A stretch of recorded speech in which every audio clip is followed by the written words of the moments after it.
Daddy, आज आपके रखे नए ड्राइवर ने मेरे साथ बदतमीजी की। देर शाम लौटी जानवी ने अपने पापा को बाहर हॉल में बैठे हुए देखकर शिकायती लहजे में कहा, क्या उसकी ये हिम्मत?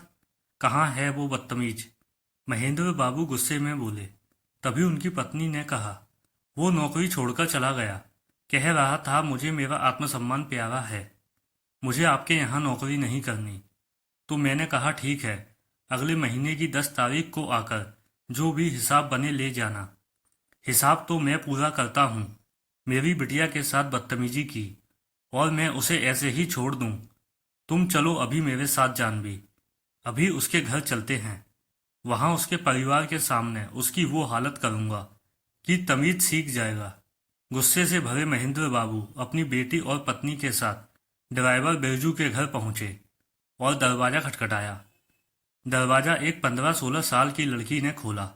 जी कहिए, कहाँ है वो बिरजू का बच्चा? बुलाओ उसे।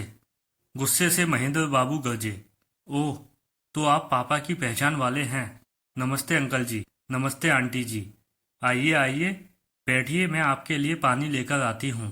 सुनो लड़की। महेंद्र बाबू बस इतना ही कह पाए थे, मगर वो लड़की अपनी माँ को आवाज लगाते हुए अंदर से पानी लेने चली गई। तब तक उसकी माँ बाहर निकल आई। नमस्ते जी, माफ कीजिएगा, मैंने आपको पहचाना नहीं। मैं सुधा हूँ, आराध्या की मम्मी। बिरजू कहाँ है? जी वो तो सामान लाने गए हैं, बस आते ही होंगे। लीजिए वो आ गए। बिरजू को दरवाजे पर आते हुए देखकर सुधा बोली, अरे साहब मैडम, आप यहाँ? सुधा, ये हमारे साहब मैडम हैं, जिनके यहाँ मैं काम कर रहा था, मगर अब छोड़ चुका हूँ। छोड़ दिया? तुम्हें धक्के देकर बाहर निकालना चाहिए। तुमने मेरी बेटी के साथ क्या बदतमीजी की है? बदतमीजी? माफ कीजिए साहब, मैं तो अनजान लोगों से भी तमीज से पेश आता हूँ, तो आपकी बेटी के साथ, जबकि ये मेरी आराध्या की हम उम्र है। जानवी, तुम बताओ, क्या बदतमीजी की इसने तुम्हारे साथ? पापा सुबह स्कूल जाते हुए इसने अचानक बड़ी तेजी से ब्रेक मारी, तो मैंने इससे कहा, देखकर नहीं चला सकते? कितनी जोर से ब्रेक मारी है। ये तो शुक्र है मैंने सीट पकड़ ली, वरना मैं मुंह के बल गिर पड़ती। तो जवाब में ये बोला, बेटी वो अचानक एक छोटी बच्ची रोड क्रॉस करने लगी, मैं ब्रेक नहीं मारता तो। बहाने मत बनाओ और ध्यान से गाड़ी चलाओ। फिर से अगर ब्रेक मारी तो मुझसे बुरा कोई नहीं होगा। पापा भी ना जाने कैसे कैसे बदतमीज लोगों को ड्राइवर रख लेते हैं।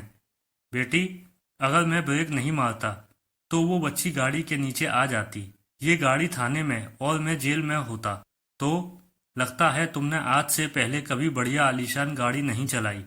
हमारी लग्जरी गाड़ियों को देखकर इन छोटे लोगों को खुद ही दूर हो जाना चाहिए ना, कि तुम्हारी तरह डरकर गाड़ियों में ब्रेक मारनी चाहिए।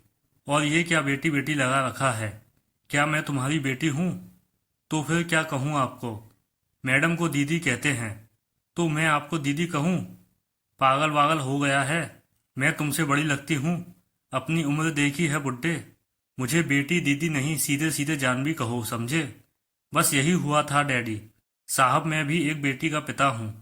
आज तक जहाँ भी नौकरी की, वहाँ मैंने सभी छोटे बड़ों का आदर किया, बदले में भी मुझे खूब आदर मिला, और अधिकतर जगहों पर खुशी जाहिर करते हुए रुपए, मिठाई और प्यार मिला।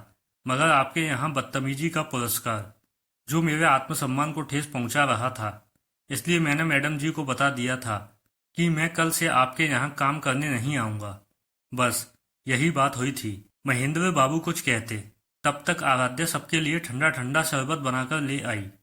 लीजिए अंकल जी, लीजिए आंटी जी, लो बहन, पापा मम्मी, अंकल जी गर्मी बहुत है, ये शरबत पीजिए, हमारे यहाँ का खास है। सभी मेहमान कहते हैं मन को ठंडक मिलती है। पीजिए ना, प्यार से आराध्या ने कहा। तो महेंद्र बाबू ने शरबत होठों से लगा लिया और घूट घूट कर पीने लगे। शरबत पीने के बाद महेंद्र बाबू बिरजू की ओर देखकर बोले, बिरजू आया तो था तुम्हें सबक सिखाने, मगर आज खुद यहाँ से एक सबक सीख कर जा रहा हूँ कि अपने बच्चों को पैसा, गाड़ी, मोबाइल, लैपटॉप, महंगी आइटम दो या ना दो, मगर तमीज और संस्कार जरूर दो, वरना बच्चे तमीज भूलकर बदतमीज बन जाते हैं। तुम एक छोटे घर में रहते हो, शायद वो तमाम जरूरतों को तुम पूरा नहीं कर सकते जो मैं मिनटों में चुटकी बजाकर पूरी कर सकता हूँ। मगर मेरे भाई, जो अनमोल धरोहर, अच्छी परवरिश, अच्छे संस्कार तुमने अपनी बेटी को दिए हैं, वो मैं अमीर होते हुए भी नहीं दे पाया। तुम सचमुच खुशनसीब हो, सौभाग्यशाली हो। ऐसी अनमोल धरोहर तुम्हारे पास है। कहते हुए महेंद्र बाबू ने अपनी बेटी जानवी की ओर देखा तो वो भी शर्मिंदगी से सर झुकाकर बाहर निकल गई।